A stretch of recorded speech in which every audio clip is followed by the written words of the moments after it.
We have some residential land developers that are taking raw land and developing it into residential lots.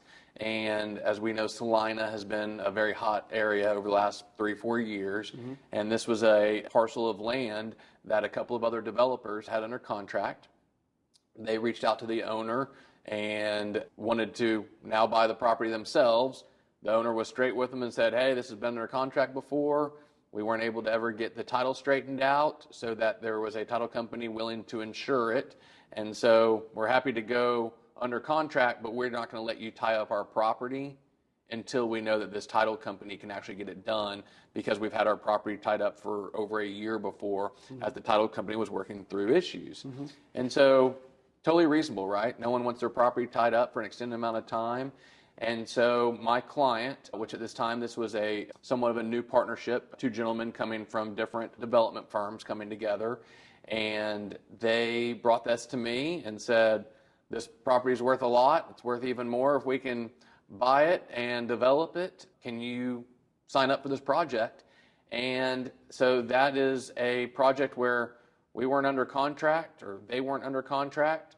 We still pulled the information along with them. They were willing to pay for whatever it took in order to get the appropriate research.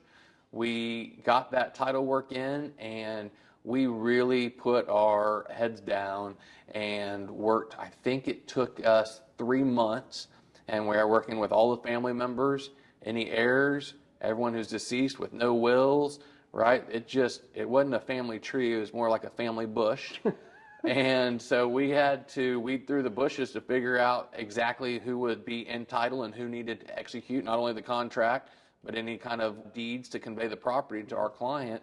And so that was just a perfect example of 2 other developers with 2 other title companies who couldn't get this piece of land done. If I remember correctly, it was somewhere between 300 and 400 acres, and I think there was a second parcel that was another couple hundred acres. We got our underwriters comfortable with the work that we had done. Client went under contract. They'd already done a bunch of due diligence during the same time period, and that deal closed a couple months later, and that's a real value add, if you will. That's where we really lead off with, is with underwriting and creative resolution.